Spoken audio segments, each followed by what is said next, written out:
Assalamualaikum warahmatullahi wabarakatuh. Welcome to Hyuyin Channel. Seperti biasa, Mimin akan menceritakan kisah kepahlawanan Chu Xingyun dalam anime Spirit Sword Sofrek. Selamat menyaksikan. Jelas identitas dewa telah bocor. Tentara sekitarnya jelas datang untuk menangkap dewa itu. Berdiri dengan tenang di depan jendela, tubuh Dharma Emas segera menyampaikan situasi di sini kepada Zhu Hengyu. Setelah menerima berita dari tubuh Dharma Elang Emas, Zhu Hengyu tersenyum tanpa daya. Jelas peristiwa besar seperti itu terjadi di area luar dari medan perang yang runtuh. Namun selama semua etnis melihatnya dengan cermat, banyak hal yang tidak bisa disembunyikan. Hanya, Zhu Hengyu sangat penasaran, bagaimana mereka menebak identitasnya. Berbicara secara logis, tidak ada yang tahu.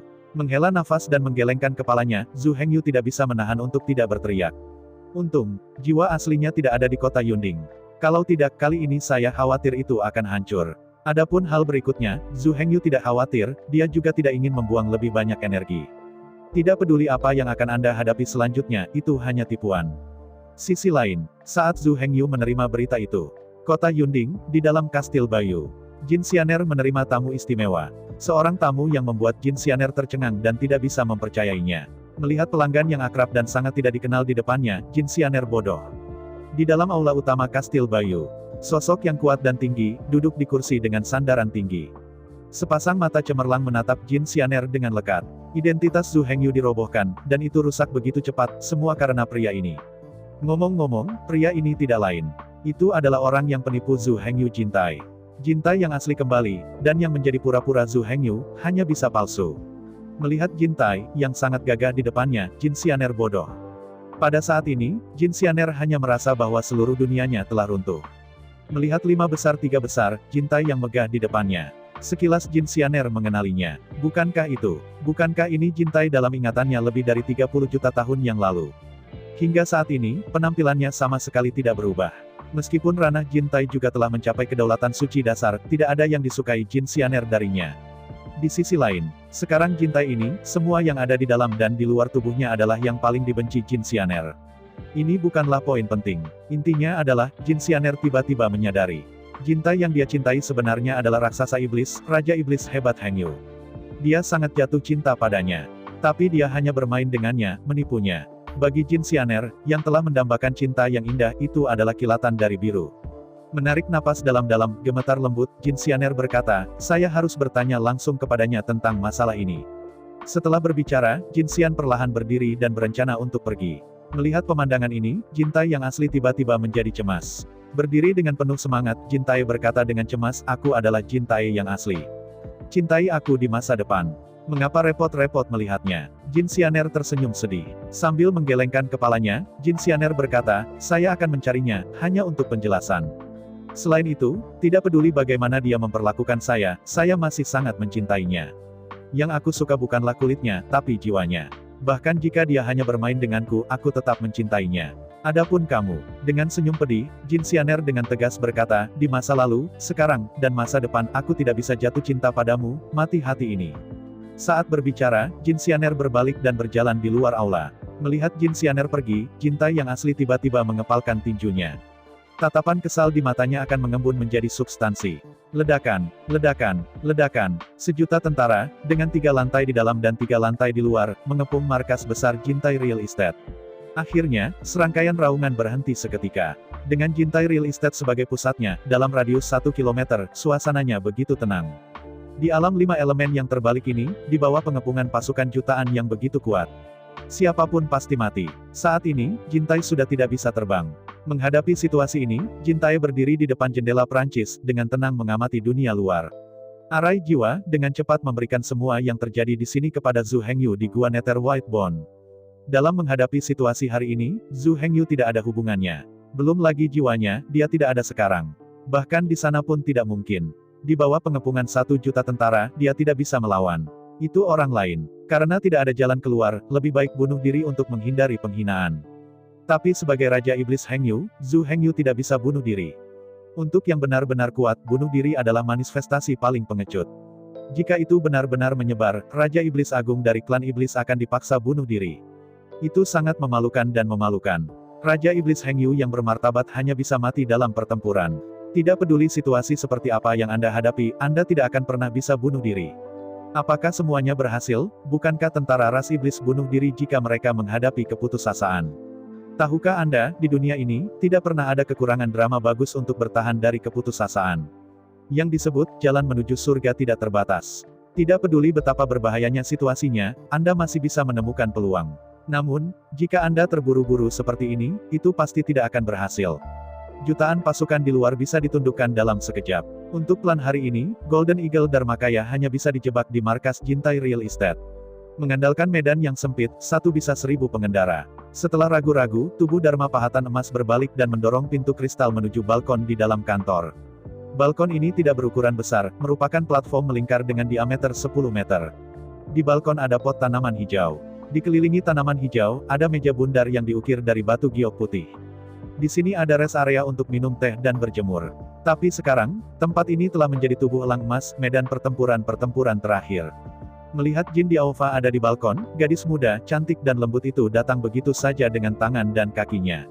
Meski gemetar ketakutan, gadis itu masih membawa nampan teh dan melangkah ke balkon. Di antara guncangan hebat teko, cangkir, dan nampan bertabrakan satu sama lain, membuat dentang yang jelas. Melangkah ke balkon, pandanganku tiba-tiba melebar. Melihat sekeliling, puluhan ribu pemanah berjongkok di jendela, balkon, dan atap bangunan di sekitarnya. Puluhan ribu anak panah Senhan mengunci patung emas di balkon.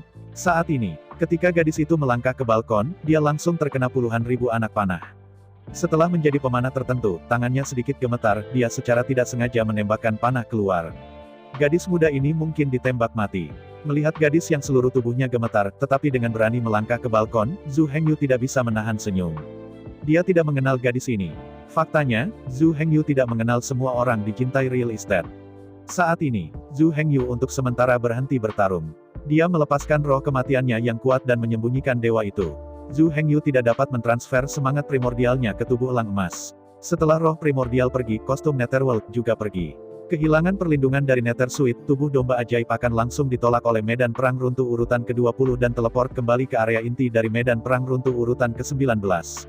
Oleh karena itu, Zhu Hengyu hanya dapat mengikuti rantai jiwa untuk menurunkan pikiran spiritual pada tubuh patung emas. Saat ini, jiwa asli Zhu Hengyu, meskipun dia berada di medan perang dari keruntuhan tingkat ke-20, 100 juta triliun mil jauhnya, pikiran ilahinya telah turun ke tubuh elang emas. Duduk di inti lingkaran jiwa, Zhu Hengyu diam-diam mengamati segala sesuatu di luar. Lihat ke bawah, semua karyawan Jintai Real Estate, sampai ke pemimpinan, sampai ke tingkat akar rumput, semua telah habis. Saat ini, semua karyawan Real Estate Jintai telah dijatuhkan oleh pasukan monster. Setiap orang diikat oleh 5 bunga, jangan mengira ada kesempatan untuk melarikan diri. Pada saat ini, Yao Su lebih memilih membunuh 1000 karena kesalahan daripada melepaskan 1 orang. Meski Jintai sudah muncul di balkon. Tapi siapa yang tahu, akankah ada setan lain yang bersembunyi di Jintai Real Estate? Karena itu, dihadapkan pada bahaya, semua karyawan Jintai Real Estate mengambil inisiatif untuk keluar dan menyerah. Tetapi mereka ingin bertahan hidup, tetapi itu masih terlalu sulit. Jika hanya kematian, itu tidak mengerikan. Namun nyatanya, tidak mudah bagi mereka untuk mati. Selanjutnya, setiap orang akan mengalami interogasi tanpa akhir, bahkan penyiksaan yang parah. Kalaupun ternyata mereka memang tidak bersalah, saya khawatir tidak ada gunanya. Lagi, saya lebih suka membunuh 1000 karena kesalahan daripada melewatkan 1. Setiap orang di Jintai Real Estate harus mati. Sambil menghela nafas, Zhu Hengyu memandangi gadis halus itu dan dengan gemetar meletakkan nampan teh di atas meja giok. Berjabat tangan, gadis itu membantu Zhu Hengyu mengeluarkan cangkir teh dan menaruhnya di atas meja. Kemudian dia mengangkat teko dengan hormat dan menuangkan teh ke dalam cangkir. Kakak, karena ketakutan yang terlalu besar, teko di tangan gadis itu bergetar hebat. Tutup pot sedikit bertabrakan dengan badan pot dan terdengar semburan suara.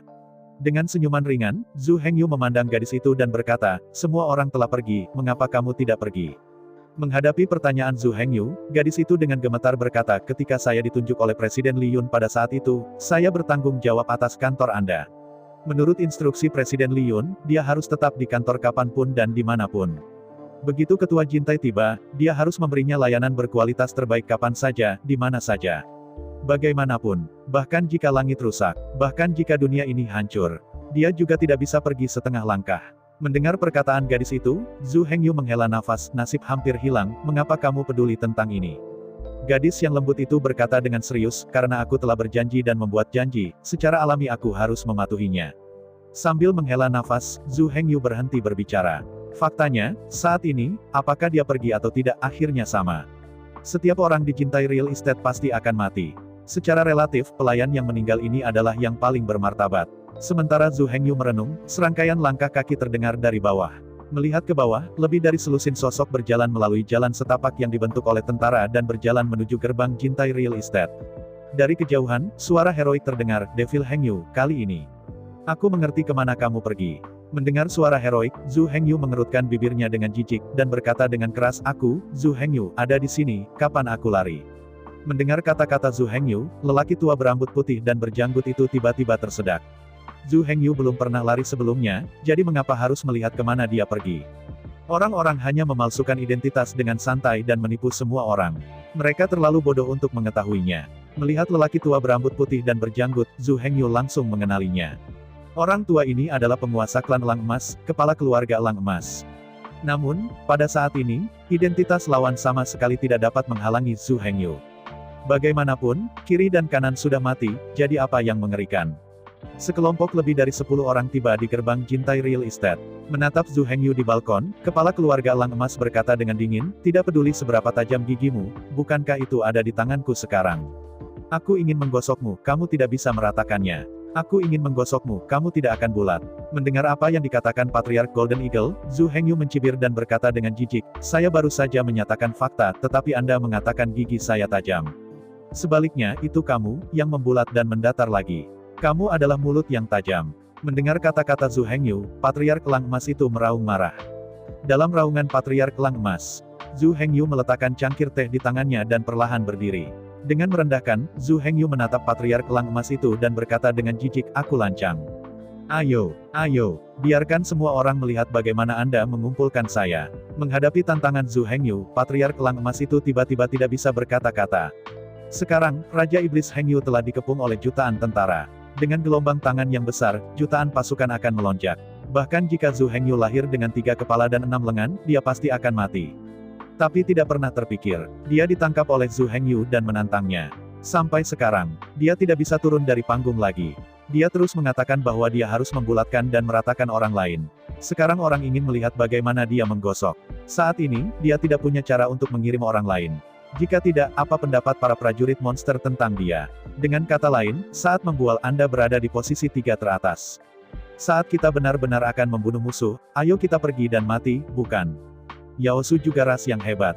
Yao Su juga merupakan perlombaan bela diri. Anda bisa menyombongkan diri, dan tidak apa-apa untuk berbicara besar, tetapi Anda hanya bisa menyombongkan diri tetapi tidak. Orang-orang yang biasanya meniup suara gunung dan menghilang ketika mereka melihat bab yang sebenarnya, tidak peduli ras mana mereka, adalah yang paling dibenci. Dalam kesunyian, semua orang memandang Zhu Hengyu dan kepala keluarga Elang Emas. Mengatakan kebenaran, jika berada di dalam medan perang kehancuran, Patriark Elang Emas tidak akan pernah takut akan tantangan apapun.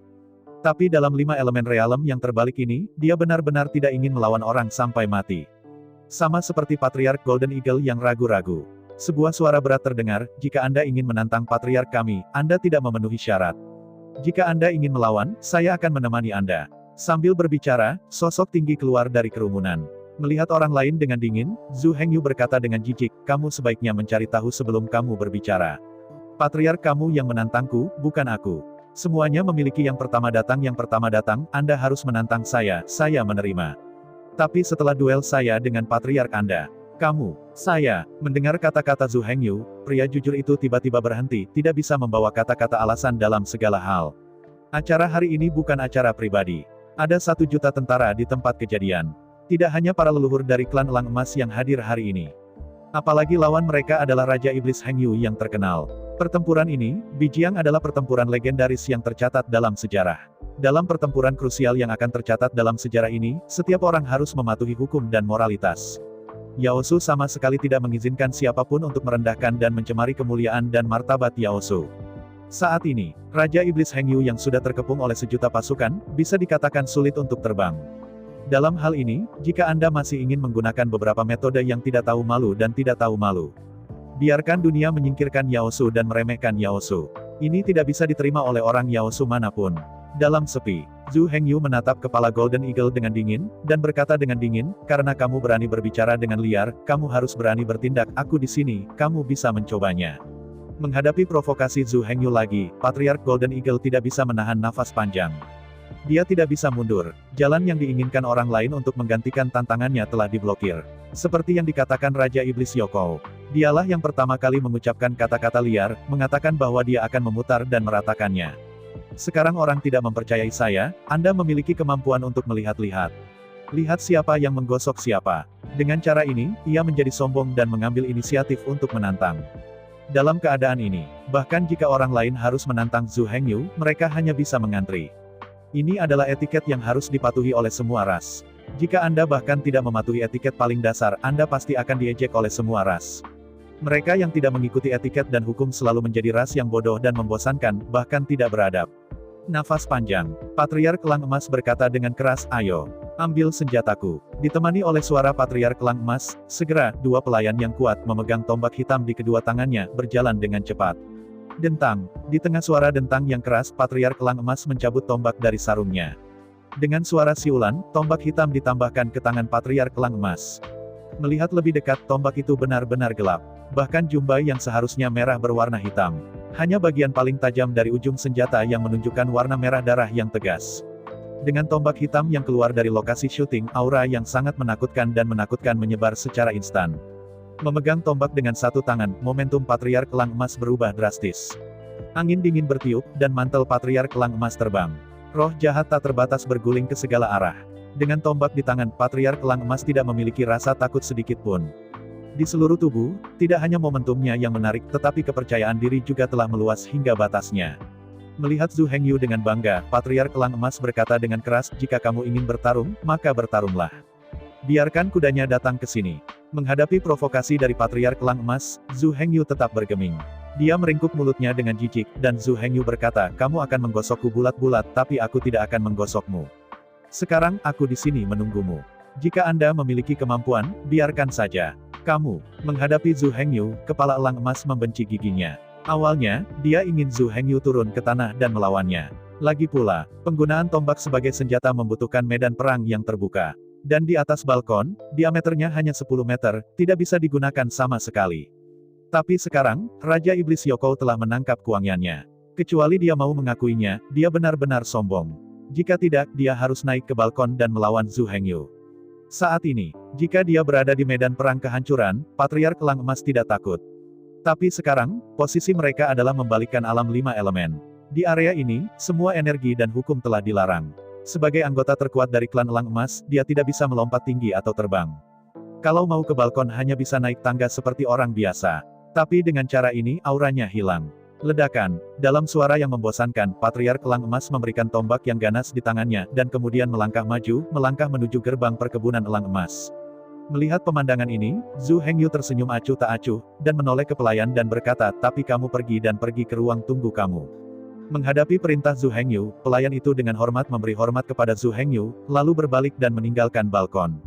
Pada waktu bersamaan, detektif Zhu Hengyu memegang pedang di pinggangnya dan berbalik menghadap pintu masuk balkon. Bang bang bang, serangkaian langkah kaki yang berat dari jauh ke dekat. Saat berikutnya, Patriark Elang Emas yang mengesankan menendang pintu kantor dan berjalan menuju balkon. Di bawah mata semua orang, kepala keluarga Elang Emas melangkah ke balkon. Saat Patriark Elang Emas menginjak balkon dengan kaki kanannya, tubuh Zhu Hengyu tenggelam dengan lambaian tangan kanannya. Cahaya dingin yang menyilaukan memantul dari pinggang kanan Zhu Hengyu. Seperti kilatan petir, cahaya dingin itu langsung melintasi jarak 3 meter dan menyekanya ke tenggorokan kepala Elang Emas. Menghadapi pedang seperti kilat Zhu Hengyu, Patriark Elang Emas tidak panik. Dengan lambaian tangan kanannya, aku ingin memegang pedang ini dengan tombak. Pada saat ini, tubuh Patriark Elang Emas tepat di depan pintu. Setengah dari tombak di tangan kanan ada di dalam pintu dan setengah lagi di luar pintu. Saya ingin memblokir dengan tombak horizontal, tetapi bagian belakang tombak diblokir oleh dinding di sebelahnya, dan itu tidak bisa horizontal. Menghadapi ini, Patriark Elang Emas masih tidak panik. Dengan menekan tangan kanannya, dia menyapa pedang Zhu Hengyu dengan ujung tombak yang menonjol keluar dari pintu. Dentang. Dalam suara dentang yang keras, pedang Zhu Hengyu langsung diambil dari ujung pistolnya. Tombak itu hitam pekat, hanya ujung tajamnya yang berwarna merah darah. Ujung tombak dan pedang Zhu Hengyu saling berhadapan. Dalam sekejap pedang di tangan Zhu Hengyu hancur berkeping-keping. Mungkinkah Zhu Hengyu salah perhitungan? Mungkinkah Zhu Hengyu akan kalah? Tepat ketika semua penonton menatap dan membuka mata mereka, Zhu Hengyu meluncur ke pelukan Patriark Kelang Emas. Menghadapi ini, Patriark Kelang Emas tidak panik. Sementara Zhu Hengyu berputar secara horizontal, sisi tubuh Patriark Kelang Emas melompat ke arah balkon. Selama dia menginjak balkon, dia bisa mengangkat tombaknya. Pada saat itu, biarkan dia. Namun, Zhu Hengyu menabrak pelukan kepala keluarga Elang Emas. Saat Patriark Elang Emas mengangkat kaki kanannya dan melompat ke balkon, sebuah suara tua yang kuat dengan kepanikan dalam suaranya terdengar keras, panah jatuh. Dengarkan suara yang sangat familiar ini. Setidaknya ada 6.000 dari puluhan ribu pemanah yang tanpa sadar melepaskan tali busur di tangan mereka. Terutama di gedung-gedung tinggi di kejauhan, panah otomatis dengan 3.000 busur tempat tidur. Mereka benar-benar akrab dengan suara kepala keluarga Elang Emas. Saat mereka mendengar suara ini, mereka menekan pelatuknya satu demi satu. Dalam sekejap, suara pada terdengar dari segala arah. Sisi ini, Patriark Elang Emas melompat ke balkon dalam sekejap, hanya menegakkan tubuhnya dan melepaskan momentumnya. Dia tiba-tiba mengangkat kepalanya, tetapi melihat hujan panah di seluruh langit. Sekarang waktunya, Patriark dari Golden Eagle hanya menahan kelembamannya dan nyaris tidak berhasil menstabilkan tubuhnya. Akan berbalik dan melawan Zhu Hengyu. Tapi menghadapi langit penuh anak panah, dia bodoh. Sekarang, Patriark Golden Eagle tahu bahwa dia pasti mati hari ini. Yang membuatnya marah adalah pesanan barusan sama sekali tidak dibuat olehnya. Dari awal sampai akhir, dia tidak pernah mengucapkan sepatah kata pun. Jelas, Demon Hengyu meniru suaranya dan memanggil. Pada saat ini, Patriark Kelang Emas seharusnya berbalik dan segera bertarung dengan Zhu Hengyu. Tapi sekarang, dia tidak tahu. Bagaimana jika dia berbalik? Engah, antara keputusasaan Patriark Kelang Emas. Dengan suara teredam, pedang tajam menusuknya seketika. Masuk dari belakang, keluar dari dada. Perlahan-lahan menundukkan kepalanya, Patriark Kelang Emas melihat ujung pedang berlumuran darah di dadanya, dan dia gila dengan kebencian. Sayangnya, dia tidak punya kesempatan dan terus membenci. Ujung pedang di dadanya langsung ditarik ke belakang. Saat berikutnya, panah-panah yang ditembakkan oleh 3.000 busur tempat tidur langsung tiba di depan Patriark Kelang Emas. Semua yang terjadi selanjutnya sangat kejam. Setiap panah-panah yang ditembakkan oleh panah tempat tidur memiliki ukuran lengan anak. 3.000 panah-panah ditembak jatuh, dan dalam sekejap tubuh Patriark Kelang Emas benar-benar terkoyak. Tubuh Patriark Kelang Emas menghilang. 3.000 anak panah tajam dan tajam menumpuk seluruhnya di seluruh balkon. Menghadapi semua ini, semua orang bodoh. Apa yang terjadi? Mengapa Patriark Kelang Emas tiba-tiba berteriak dan melepaskan anak panah? Mengapa dia terburu-buru ke balkon tanpa bisa dijelaskan setelah berteriak untuk melepaskan panah? Anak panah yang saya taruh menembak diri saya sendiri sampai mati. Ini sangat konyol. Semua orang melihat ke balkon dengan tatapan kosong, dan pemandangan itu hening. Dalam keheningan, suara keras terdengar. Melihat sekeliling, sosok Raja Iblis Hengyu muncul lagi di pintu balkon. Pada saat ini, dia sedang membungkuk meraih laras senapan hitam dan menariknya keluar. Baru saja, saat berperang melawan Patriark Golden Eagle, pedang Zhu Hengyu dihancurkan oleh senjata hitam ini. Jangan mengira pedang Zhu Hengyu sangat rapuh dan sangat patah. Faktanya, itu adalah pedang yang terbuat dari emas murni yang kacau, dicampur dengan emas murni tersuspensi dan banyak logam lainnya. Kekuatan, kekerasan, dan ketangguhannya cukup kuat untuk melindungi langit. Namun meski begitu, itu masih dalam tabrakan dan langsung hancur. Ini menunjukkan bahwa senjata hitam ini benar-benar luar biasa. Untuk mengetahui, bahkan jika itu adalah artefak mustahil untuk menghancurkan pedang Zhu Hengyu dengan mudah. Dan dalam pertempuran barusan, senjata portabel Zhu Hengyu telah dihancurkan. Hingga saat ini, dia hanya bisa mengambil tombak hitam dari kepala keluarga Elang Emas dan menggunakannya sebagai senjata sementara. Dari tumpukan panah-panah tebal, dia mencabut tombak hitam, dan Zhu Hengyu melihatnya dengan hati-hati. Setelah lama menonton, Zhu Hengyu tidak menemukan sesuatu yang istimewa. Aku hanya merasa tombak ini berat dan dingin di sekujur tubuh. Kecuali ujung paling tajam, seluruh tombak berwarna hitam. Apalagi hitam jenis itu bukan hitam biasa. Tetapi bahkan cahayanya akan tertelan, dan bahkan pantulannya tidak akan menjadi hitam. Bahkan tombak yang seharusnya berwarna merah darah itu berwarna hitam.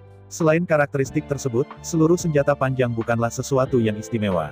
Tetapi jika senjata panjang ini benar-benar sesederhana itu, dengan status dan status Patriark Kelang Emas, tuan nomor 1 dari klan Elang Emas, mungkinkah untuk dijadikan sebagai senjata pertempuran utama?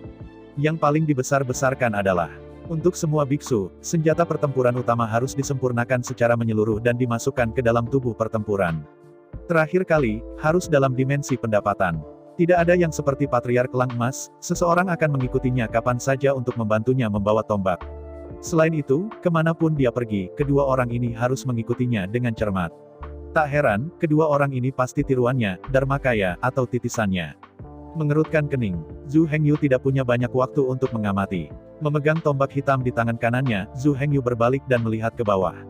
Hari ini, Zhu Hengyu tidak pernah berpikir untuk pergi hidup-hidup. Namun, dia tidak akan menangkap semuanya. Sebelum mati, bunuh satu adalah satu, bunuh dua untuk mendapatkan satu. Berdiri dengan berani, Zhu Hengyu tertawa dan berkata, ayo. Bukankah seseorang mencoba menantangku? Kemarilah. Menghadapi Zhu Hengyu yang agung, semua jenderal klan iblis diam. Bahkan tuan pertama klan Elang Emas, kepala klan Elang Emas, mati dengan sangat menyedihkan.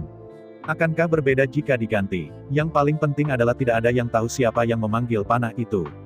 Sebagai patriark klan Elang Emas, semua orang di tempat kejadian sangat akrab dengan suara sang patriark. Untuk semua orang, itu adalah suara sang patriark. Apalagi keadaan saat itu memang sangat mendesak. Fakta telah membuktikan bahwa sang patriark mati di sini pada akhirnya. Tentu saja, beberapa orang mungkin mengatakan bahwa Devil Hengyu terlalu kejam. Ketika Patriark Elang Emas terjebak di pintu, serang dia. Akibatnya, tombak kepala keluarga Elang Emas tidak dapat digunakan sama sekali. Saat itu, pengaturan waktu Zhu Hengyu terlalu pintar. Pada saat itu, Patriark Elang Emas sudah melangkah ke pintu dan menginjak balkon. Kaki lainnya masih di pintu dan di dalam kamar. Tombak hitam panjang, ujung tombak dan sebagian kecil tubuh tombak sudah menonjol keluar dari kusen pintu. Tapi sebagian besar badan senjata masih ada di dalam ruangan. Dihalangi oleh kusen pintu dan dinding, sang patriark tidak bisa mendapatkan tombak sama sekali. Apalagi seperti kita ketahui bersama, tombak adalah senjata yang panjang. Yang paling ditakuti adalah pertarungan jarak dekat. Berarti, tidak tahu malu, jika dikatakan keduanya merupakan tantangan atau persaingan yang serius. Devil Hengyu itu memang agak tercela, sedikit tidak tahu malu. Tapi jangan lupakan, ini sama sekali bukan permainan, juga bukan kompetisi. Ini bukan stadion atau arena. Ini pada dasarnya adalah medan perang tempat klan iblis mengelilingi dan menekan Raja Iblis Hengyu. Dan yang paling penting, Patriark Elang Emaslah yang berbicara kasar terlebih dahulu. Raja Iblis Hengyu tidak percaya dia memiliki kemampuan itu. Orang-orang berdiri di sana, Anda datang dan melihat-lihat. Akibatnya, Patriark Elang Emas mencoba, bisa dikatakan digosok. Mengapa ini begitu kejam? Di mana tidak tahu malu? Sekarang fakta telah membuktikan bahwa meskipun Anda terjebak dalam pengepungan yang hebat, Anda tidak diizinkan untuk berkeliling. Raja Iblis Hengyu tidak pernah takut dari awal hingga akhir. Mereka sedang duduk di balkon. Menghadapi ribuan kuda dan ribuan pemanah. Menghadapi tujuan 3.000 busur tempat tidur. Tapi itu masih stabil seperti Gunung Tai, tenang dan tenang. Jika Patriark Golden Eagle, jangan bicara omong kosong. Jika Anda hanya melambaikan tangan Anda dan menembak Demon Hengyu sampai mati dengan panah. Tidak ada yang bisa dikatakan tentang itu. Bahkan jika Raja Iblis Hengyu mati dalam pertempuran, dia tidak akan kehilangan reputasinya. Ada beberapa orang yang bisa mencapai level ini dalam situasi ini. Salahkan kesalahannya, Patriark Elang Emas seharusnya tidak berbicara liar dan mempermalukan setan Hengyu. Sekarang sudah bagus. Ditangkap oleh Raja Iblis Hengyu, dia hanya bisa bertarung. Dan hasil pertempuran itu terbukti. Di depan Raja Iblis Hengyu, Patriark Elang Emas itu membual. Tentu saja, jika seseorang bersikeras untuk mengambilnya. Secara alami Anda dapat memilih masalah ini dan lainnya. Namun, bagaimanapun, hasil dari pertempuran ini tidak dapat diubah. Semua kemuliaan adalah milik pemenang. Berdiri dengan bangga di balkon, Zhu Hengyu menghadapi jutaan tentara iblis dan jenderal iblis, namun dia menakjubkan dan tak kenal takut. Dihadapkan dengan Raja Iblis Hengyu, tidak ada yang berani menantang. Jika itu hanya kematian, itu bukan masalah besar. Intinya adalah kekalahan dalam perang seperti itu yang ditakdirkan untuk dicatat dalam sejarah-sejarah jelas merupakan peninggalan selama ribuan tahun. Di sini, pasti ada petunjuk. Apakah itu Patriark Elang Emas, atau Jenderal Iblis yang memenuhi syarat untuk menantang? Terakhir kali, itu harus menjadi suci dasar. Dan orang-orang suci dasar itu abadi. Selama dunia ini belum dihancurkan, mereka tidak akan dibunuh. Khusus untuk Patriark Golden Eagle, dia bahkan tidak membutuhkan solusi militer. Selama roh primordial dipindahkan ke badan hukum lain atau badan tempur pada waktunya, itu akan aman dan sehat. Untuk kepala keluarga Elang Emas, dia baru saja kehilangan satu tubuh Dharma. Ambil Zhu Hengyu kali ini sebagai contoh. Bahkan jika dia dikepung dan dibunuh di sini, dia hanya akan kehilangan patung emas tubuh Dharma. Itu tidak perlu dibangun kembali. Oleh karena itu, kematian tidaklah mengerikan. Kekalahan itu tidak mengerikan. Hal yang paling mengerikan adalah baunya selama ribuan tahun, dan tidak akan pernah berdiri. Saat ini, semua orang kaget. Sekarang, mereka tidak bisa lagi menembak Devil Hengyu sampai mati dengan panah acak. Jika tidak ada penghinaan dan provokasi dari Patriark Elang Emas, apapun yang Anda lakukan, tidak ada masalah. Sekarang, Patriark Elang Emas mengucapkan kata-kata liar, tetapi dia terbunuh di tempat. Dalam hal ini, jika panah acak menembak Raja Iblis Yoko sampai mati, itu sama saja dengan mengakui bahwa tidak ada seorang pun di Yaosu yang menjadi lawan Raja Iblis Hengyu. Karena takut akan kekuatan Raja Iblis Hengyu, dia harus menembaknya sampai mati dengan panah acak. Jika ini masalahnya, bahkan jika Raja Iblis Hengyu mati di sini, dia pasti tidak akan kalah. Kekuatan satu orang dapat mencegah jutaan tentara iblis dan jenderal iblis. Tidak ada yang berani melawan Raja Iblis Hengyu. Kekuatan macam apa itu? Melihat Raja Iblis Hengyu berdiri dengan bangga di balkon. Meskipun saya tidak ingin, tapi 1 juta tentara iblis dan jenderal iblis semuanya harus mengakuinya dari hati. Gengsi Raja Iblis Hengyu memang sangat pantas. Hitung mundur para pahlawan dunia. Raja Iblis Hengyu pasti salah satu dari mereka. Di tengah suara dentang yang keras, sosok yang kuat diprovokasi oleh tombak hitam. Dengan sekejap, sosok kokoh itu jatuh dari lantai 3. Engah! Dalam suara yang tumpul, sosok itu jatuh lebih dari 30 meter dan kemudian jatuh dengan keras di jalan berbatu keras. Dia jatuh di tempat dan patah tulang dan otot dan meninggal. Melihat darah keras itu menyebar dengan cepat, untuk sementara, seluruh medan perang menjadi sunyi. Berdiri dengan bangga di balkon, Zhu Hengyu menggenggam tombak di tangan kanannya, dan ekor tombak itu berhenti di atas tanah di balkon. Saat ini, balkonnya berlumuran darah ungu dan hitam. Tepat di bawah balkon, di tanah batu yang halus, 79 mayat jatuh bengkok. 79 mayat ini semuanya adalah Jenderal Raxiao. Dalam 1 jam terakhir, 79 anggota Jenderal Yaosu, berturut-turut ditantang di atas panggung. Akibatnya, mereka diambil dari balkon satu persatu oleh Raja Iblis Hengyu. Terlepas dari lokasi balkonnya, itu hanya lantai 3. Untuk mengetahui, kantor pusat Jintai Real Estate sangat cemerlang dan megah. Ketinggian satu lantai saja lebih dari 20 meter. Bahkan tanpa ketinggian ini, tidak akan dapat menciptakan suasana yang megah atau megah. Meskipun lantai 2 tidak setinggi itu, tingginya lebih dari 10 meter. Karena itu, ketinggian balkon dari tanah lebih dari 30 meter. Jika Anda menghitungnya sebagai rumah berlantai 3 meter, ini adalah bangunan 10 lantai penuh. Inilah kebalikan dari alam 5 elemen. Semua hukum dan energi dilarang. Jika jatuh dari ketinggian 10 lantai, itu pada dasarnya fana. Tentu saja, setelah Zhu Hengyu memenggal 79 tentara berturut-turut, mustahil baginya untuk tetap tidak terluka. Kecuali untuk pertempuran pertama, membunuh Patriark Elang Emas. Setiap kali Zhu Hengyu bertarung, luka baru terisi di tubuhnya. Alasannya adalah karena Zhu Hengyu melakukannya dengan sengaja. Kekuatan dan kekuatan fisik Zhu Hengyu pada akhirnya terbatas. Jika setiap lawan memainkan puluhan ronde dengannya. Jadi, Zhu Hengyu akan kelelahan jika dia tidak bisa membunuh beberapa lawan. Oleh karena itu, dalam setiap pertempuran, Zhu Hengyu berusaha keras untuk memenggal kepala lawannya dalam 3 gerakan. Hanya dengan cara ini dia tidak akan kelelahan. Hanya dengan cara ini dia dapat mempertahankan lebih banyak kekuatan fisik. Pertanyaannya sekarang adalah, mereka yang memiliki keberanian dan memenuhi syarat untuk mengambil panggung untuk menantang semuanya adalah orang-orang yang memiliki prestasi militer yang besar. Jika Anda tidak membayar harga, bagaimana Anda bisa membunuhnya dengan cepat? Oleh karena itu, dalam 79 pertempuran terakhir, dalam setiap pertempuran Zhu Hengyu, dia berjuang untuk hidupnya. Entah Anda membunuh saya, atau saya membunuh, tidak ada kemungkinan ketiga. Setelah 79 pertarungan berturut-turut, Zhu Hengyu beruntung dan semuanya menang. 79 orang suci iblis dari klan Elang Emas dipenggal satu persatu oleh Zhu Hengyu. Harga yang dibayarkan Zhu Hengyu adalah 79 luka di tubuhnya. Saat ini, dalam 79 bekas luka, darah menetes. Ditambah dengan percikan darah musuh selama pertarungan, Zhu Hengyu kini telah diwarnai menjadi manusia berdarah. Dengan suara air, darah hitam dan merah menetes dari tombak, sudut pakaian, dan kaki celana panjang di tangan Zhu Hengyu. Karena kehilangan darah yang berlebihan, otak Zhu Hengyu sudah sedikit pusing. Zhu Hengyu sendiri tahu bahwa itu tidak akan bertahan lama. Setelah beberapa saat, bahkan jika tidak ada yang menantangnya, dia akan pingsan karena kehilangan banyak darah. Meski tubuhnya sangat lelah dan lemah, dari luar, tubuh Zhu Hengyu cukup lurus. Saat ini, di mata sejuta tentara iblis dan jenderal iblis, tidak hanya ada satu tombak di balkon, tapi 2. Dengan bangga menegakkan tulang punggungnya, Zhu Hengyu memarahi dengan suara rendah, "Siapa lagi?" Seiring dengan tantangan Zhu Hengyu, suara kesal datang dari jauh. Dan saya, mendengar suara ini, Zhu Hengyu tidak bisa membantu menoleh dan melihat ke arah suara itu. Seperti yang bisa kulihat, sosok yang kuat melangkah dari kejauhan. Sampai ke depan, sosok kekar itu melompat dengan langkah yang garang. Di udara, sosok itu sangat kuat, menggambar di ambang jendela, atap, dan pagar bangunan di sekitarnya. Sambil berkedip, dia hanya naik ke puncak gedung tinggi di sebelahnya. Apakah Anda terbang melewati tembok? Itu benar, itu pasti fly by the wall. Meski di medan perang runtuh, kemampuan ini tidak ada apa-apanya. Tapi jangan lupa, inilah kebalikan dari 5 elemen. Tidak terbayangkan bagi orang biasa untuk bisa terbang melewati tembok di dunia ini. Berdiri dengan bangga di atas gedung tinggi, sosok kokoh itu memandang Zhu Hengyu dengan merendahkan. Melihat Zhu Hengyu dengan dingin, sosok kokoh itu berkata dengan suara yang kuat dan kasar, "Apakah kamu tahu siapa saya?" Menghadapi pertanyaan pihak lain, Zhu Hengyu menjawab dengan malas.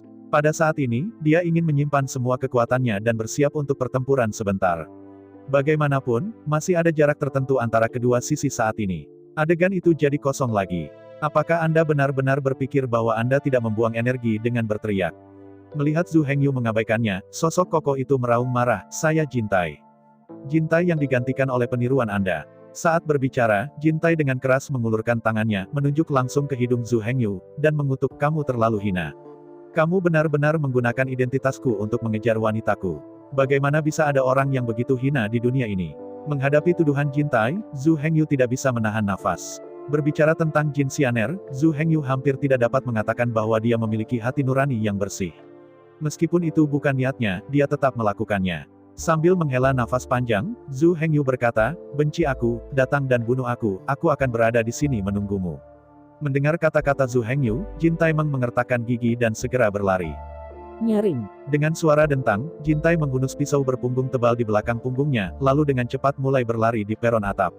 Setelah berlari lebih dari 10 langkah berturut-turut, Jintai menendang kaki kirinya dengan keras dan melompat keluar dari atap. Dengan merendahkan, tubuh Jintai jatuh sambil memegang pedang di tangannya.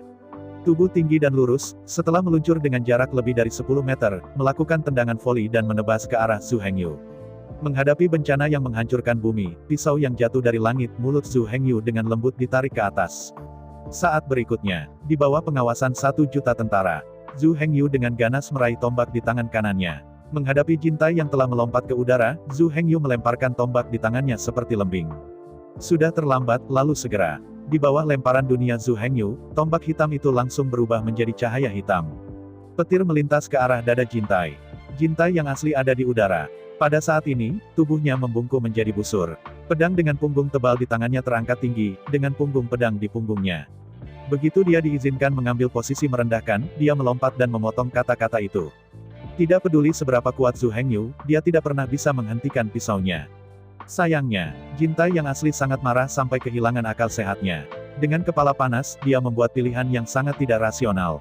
Saat ini, pedang di tangannya terangkat tinggi. Memegang gagang pisau dengan kedua tangan, Dewa Pedang menarik ke belakang tubuhnya. Pisau berkekuatan penuh ini, jika bisa dipotong, cukup untuk membunuh semuanya dalam hitungan detik. Tapi masalahnya sekarang adalah, dia tidak menyangka Zhu Hengyu akan melempar tombak di tangannya dengan tegas. Untuk mengetahui, jika tembakan ini gagal mengenai Jintai, atau, jika tembakan itu ditendang atau diblok oleh Jintai. Jadi, Zhu Hengyu, yang bertangan kosong, pada dasarnya dikalahkan. Beberapa orang mungkin berpikir bahwa Jintai itu bodoh, tetapi mereka tidak dapat memikirkannya. Namun nyatanya, bagi sang pejuang, senjata adalah nyawa keduanya. Di medan perang, setelah senjata dilepaskan dari tangan itu hanya bisa dibantai. Lagi pula, tombak bagaimanapun juga adalah tombak, bukan lembing. Dihadapkan pada tembakan di dada ini, Jintai yang asli mengayunkan pedang di tangannya sepenuhnya. Pada saat ini, tidak mungkin untuk memukul tombak dengan bilahnya. Sudah terlambat. Namun, jika Anda mengetuk dengan gagang pisau, masih ada peluang. Di bawah pengawasan 1 juta tentara, Jintai mengayunkan pedang di tangannya dengan seluruh kekuatannya. Ujung gagang pisau perang menghantam tombak yang berasal dari dada dengan kecepatan penuh. Sayangnya, masih terlalu lambat, sudah terlambat. Sebelum gagang pedang jatuh, tombak hitam telah menembus dadanya terlebih dahulu. Ujung tombak merah menembus baju besi, otot dan tulangnya. Itu masuk dari dada, lalu keluar. Setelah itu, gagang pisau Jintai akhirnya terjatuh. Menabrak tombak dengan keras. Awalnya, tombak yang seharusnya melewati tubuh itu dihancurkan oleh gagangnya, menghentikan momentum. Seluruh tombak, dengan hanya satu kepala tombak, keluar dari belakang Jintai. Sebagian besar batang panjang tombak tertancap di sana. Zhu Hengyu mencibir dengan dingin. Bagaimana jika macet? Sudah terlambat. Pertempuran sudah berakhir. Setelah melempar tombak, Zhu Hengyu mengikuti gaya lempar dan memutar tubuhnya. Setelah putaran yang elegan, Zhu Hengyu berdiri tegak dengan bangga. Saat berikutnya, tubuh kokoh Jintai menyekat tubuh Zhu Hengyu, dan terbang menuju posisi di mana Zhu Hengyu baru saja berdiri. Di peti Jintai asli, pegangan panjang pistol pertama kali menyentuh lantai balkon. Setelah itu, tubuh berat Jintai jatuh di bawah pengaruh kelembaman. Ada suara teredam. Tombak hitam itu menembus dada Jin Tai dalam sekejap. Badan senjata panjang melompat keluar dari punggung Jin Tai dan menunjuk secara diagonal ke langit. Perlahan mengulurkan tangan kanannya, Zhu Hengyu meraih laras tombak. Dengan tarikan yang kuat, dia mencabut tombak hitam dari punggung Jin Tai. Lihatlah Jin Tai asli. Pada saat ini, dia setengah berlutut di tanah, kepalanya tertunduk. Itu sudah mati dan tidak bisa mati lagi. Dengan tombak di tangannya, Zhu Hengyu berdiri dengan bangga di samping Jin Tai yang asli. Saat ini, Zhu Hengyu seperti Raja Iblis yang sombong. Jin Tai yang asli, seperti pelayannya yang setia, berlutut di sampingnya. 80 Jenderal Iblis. Jika Anda menghitung Patriark Lang Emas, Zhu Hengyu bahkan telah mengalahkan 81 jenderal dari ras Iblis. Namun, sejauh ini, Zhu Hengyu juga telah mencapai batasnya. Di bawah lemparan putus asa barusan, semua luka di tubuh Zhu Hengyu terkoyak. Darah yang menetes dari borgol, sudut, dan kaki celana tidak lagi menetes. Terhubung ke garis depan. Saat ini, Zhu Hengyu bahkan tidak bisa diam. Jika bukan karena tombak di tangan untuk menopang tubuh, Zhu Hengyu jatuh ke tanah sejak lama. Namun, meski dia lemah hingga batasnya, tubuh Zhu Hengyu masih cukup lurus. Setelah melihat-lihat selama seminggu, Zhu Hengyu tahu bahwa sekarang dia kelelahan. Lemparan langit dan bumi barusan telah menghabiskan sisa kekuatannya yang terakhir. Jangankan menyerang, dia bahkan tidak bisa mengangkat tangannya lagi. Jika seseorang menyerangnya, dia bahkan tidak akan bisa menghindar sedikit pun. Belum lagi serangan balik. Tapi, meski begitu, terus kenapa? Melihat sekeliling dengan bangga selama seminggu, Zhu Hengyu berbisik parau siapa lagi. Menghadapi tantangan yang dalam dan dalam dari Zhu Hengyu. Ada keheningan di seluruh medan perang. Waktunya untuk sekarang. 81 tentara dari Million Army semuanya telah terbunuh. Jika Anda memikirkannya lagi, Anda hanya dapat mengirim Jenderal Ekaristi Cahaya Putih ke pertempuran. Tapi masalahnya sekarang adalah, bahkan para Jenderal Iblis di negara suci bukanlah lawan. Apa gunanya mereka naik? Untuk mengetahui, dalam kompetisi biasa, para jenderal dari mereka semua terbunuh dengan satu gerakan. Seperti kata pepatah, semua di bawah Dewa Suci adalah semut. Tuhan bukanlah lawan, terlebih lagi. Dalam keheningan di tempat kejadian berlangsung selama ratusan napas waktu. Seiring berjalannya waktu, mata Zhu Hengyu sudah menjadi gelap untuk sementara waktu. Otak bahkan lebih pusing. Oli habis dan lampunya mati, benar-benar hampir habis. Mengertakkan giginya dengan erat, Zhu Hengyu tahu bahwa dia harus bertahan. Bahkan jika dia mati, dia akan berdiri dan mati. Bahkan jika dia sudah mati, dia tidak bisa jatuh. Tepat ketika Zhu Hengyu mengertakkan gigi dan bertahan, sebuah desahan terdengar pelan. Mendengar desahan ini, Zhu Hengyu gemetar dengan keras.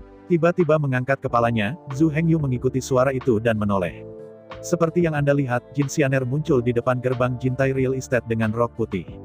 Di bawah tatapan sejuta tentara, Jin Xianer memindahkan anak tangga lotus dengan ringan dan berjalan ke gerbang markas besar Real Estate Jin Tai. Setelah puluhan napas, sosok Jin Xianer muncul kembali di hadapannya. Di bawah tatapan semua orang, Jin Xianer melangkah ke balkon. Lihat lebih dekat, Jin Xianer sangat sedih, dan memandang Zhu Hengyu sangat bersalah. Mata besar yang awalnya hitam dan putih, dan jernih seperti air, sudah menangis merah saat ini. Melihat ekspresi sedih Jin Xianer, hati Zhu Hengyu juga terasa masam. Manusia adalah hewan emosional. Bagi Jin Xianer, Zhu Hengyu hampir tidak bisa dikatakan tidak tergerak. Jika itu cinta sejati, itu jauh dari itu. Tetapi jika Anda sama sekali tidak mencintainya, itu bahkan lebih tidak masuk akal. Banyak orang secara artifisial mendefinisikan cinta. Misalnya, Anda hanya bisa mencintai satu. Namun nyatanya, cinta adalah cinta. Cinta tidak memiliki awalan. Misalnya, seorang ibu mencintai setiap anaknya. Anda tidak bisa mengatakan mana yang palsu. Cinta itu luas dan tidak terbatas. Yang benar-benar menahan cinta sebenarnya adalah moralitas. Laki-laki sampah adalah laki-laki sampah, bukan karena dia jatuh cinta dengan dua perempuan pada saat yang bersamaan. Perilakunya yang melanggar moral. Cinta sejati Zhu Hengyu selalu hanya satu. Orang itu bukan orang lain, tapi Sui Liuxiang. Namun, masih banyak cinta lainnya. Seperti cinta, kasih sayang, cinta, tapi ada banyak sekali. Mengambil Jin Xianer sebagai contoh, kasih sayang Zhu Hengyu padanya adalah cinta. Sementara Zhu Hengyu memandang Jin Xianer juga melihat Zhu Hengyu. Merasa dirugikan, dan melihat Zhu Hengyu dengan sedih, Jin Xianer gemetar dan berkata, apakah semua kata-kata cinta yang kau katakan padaku hanya kebohongan? Menghadapi pertanyaan Jin Xianer, Zhu Hengyu membuka mulutnya, tetapi tidak bisa mengucapkan sepatah kata pun. Kebohongan. Mereka memang bohong. Paling tidak, kata-kata cinta itu, puisi cinta itu, memang bohong. Pada titik ini, Zhu Hengyu tidak bisa berdebat, dan dia tidak ingin menipu lagi. Melihat Zhu Hengyu dalam diam, Jin Xianer tersenyum pedih. Semuanya benar-benar hanya bohong. Dia hanyalah orang bodoh yang telah ditipu dan dipermainkan. Tapi kenapa? Mengapa Anda melakukan ini padanya? Dia tidak memprovokasi dia. Dia bahkan tidak memprovokasi siapapun. Mengapa Anda melakukan ini padanya? Jika itu hanya menipu dia, tidak apa-apa. Hal yang paling dibenci adalah dia juga bermain-main dengan tubuhnya. Ini hanyalah dosa keji, tak termaafkan. Di bawah rasa malu dan marah, Jin Xianer dengan kasar mencabut pedang di pinggangnya, dan menusukkan pedang ke dada Zhu Hengyu. Dengan suara teredam, pedang di tangan Jin Xianer dengan mudah menembus kulit dan tulang Zhu Hengyu. Itu dengan mudah menembus hati Zhu Hengyu dan keluar melalui punggungnya. Saat tubuh bergetar hebat, mata Zhu Hengyu meredup dalam sekejap. Saat pedang menusuk, Jin Xianer bangun sepenuhnya. Tidak sampai saat ini dia tiba-tiba menyadari apa yang telah dia lakukan. Dia benar-benar membunuh pria favoritnya sendiri. Saya ucapkan banyak terima kasih kepada teman-teman yang telah menonton video yang saya tampilkan. Untuk video selanjutnya bisa standby di channel ini. Terima kasih.